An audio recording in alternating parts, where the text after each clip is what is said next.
मराठा समाजाचं मागासलेपण सिद्ध करण्यासाठी प्रत्येक जिल्ह्यात युद्ध पातळीवर यंत्रणा राबवली जात आहे। परंतु आता ओबीसी नेते पुढे येऊन मागणी करतात की ओबीसी समाजाची आणि संपूर्ण जातनिहाय जनगणना करावी। माझ्यासोबत ओबीसीचे नेते माजी मंत्री परिणय फुके आहेत। भाऊ काय सांगणार? बघा असं आहे की मराठ्यांच्या आरक्षण देण्यासंदर्भात किंवा मराठ्यांचं मागासलेपणा सिद्ध करण्याकरता राज्य सरकार प्रत्येक जिल्हाधिकाऱ्याकडनं एक सर्वे करतात आणि प्रत्येक तालुक्यात प्रत्येक गावामध्ये मराठा समाज किती आहे, त्यांचा मागासलेपणा किती आहे, त्यांचा शैक्षणिक मागासलेपणा किती आहे आणि त्यांचा आर्थिक मागासलेपणा किती आहे, हे सगळ्या गोष्टीचे एक सर्वे सरकारमार्फत होत आहे। माझं या माध्यमातून सरकारलाही विनंती आहे आणि इतर सर्व नेत्यांनाही विनंती आहे की यासोबतच महाराष्ट्रामध्ये ओबीसींची जातीनिहाय जनगणना जो अनेक वर्षापासून आमच्या सर्व ओबीसी संघाच्या जितकेही संघटना आहे त्यांची जी मागणी आहे ते आपण या माध्यमातून करून टाका।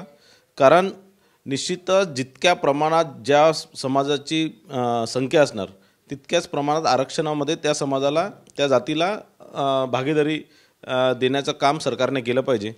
आता जसं मराठा समाज हे सांगतात आहे की आमची 32% 36% आहे, या सर्वेंच्या माध्यमातून जर जातीनिहाय जनगणना केली तर खरं वास्तविक पाहता किती त्यांची संख्या आहे, ॲक्च्युअल किती संख्या आहे हे सगळं सरकारला लक्षात येणार आणि सगळ्यांना लक्षात येणार। आणि कुठेतरी 20 तारखेच्या आंदोलनाची भीती दाखवून जरांगे पाटील सरकारवर कुठेतरी दबाव टाकतात आहे आणि काहीतरी चुकीचं होऊ नये मराठा समाजाच्या आरक्षणासंदर्भात किंवा ओबीसी समाजाच्या आरक्षणामध्ये मराठा समाजाला अंतर्भूत करू नये याकरता त्या भीतीपोटी ओबीसी समाजात मोठ्या प्रमाणात असंतोष आहे।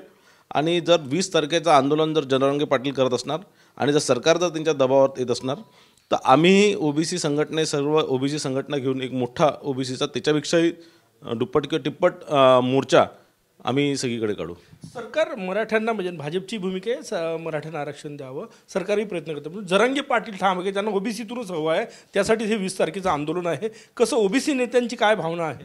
बघा असं आहे की आम्हाला मराठ्यांना आरक्षण देण्याकरता कोणताही विरोध नाही आहे, पण ओबीसीमध्ये त्यांना भागीदारी ओबीसी आरक्षणामध्ये कुठली भागीदारी मराठा समाजाला देऊ नये आणि असं दिल्यास तर मोठ्या प्रमाणात असंतोष निर्माण होणार।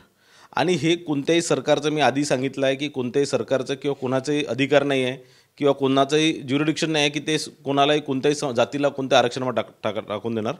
ओबीसीमध्ये टाकण्याकरता त्यांना सगळ्यात आधी मागासवर्गीय आयोगांच्या माध्यमातूनच हे करायला लागणार, पण तसंही होऊ शकणार नाही। कारण हे जर सरकारने उद्या कोणाच्या प्रेशरमध्ये येऊन जर केले तर हे कोर्टात कुठेही टिकणार नाही।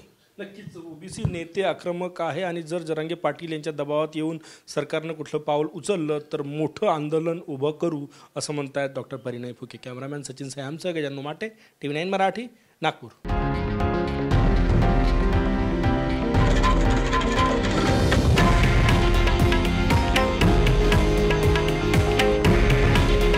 हे आहे देशातील नंबर 1 न्यूज नेटवर्क आणि आपण पाहत आहात TV9 मराठी। काळजी तुमची, हित महाराष्ट्राचं।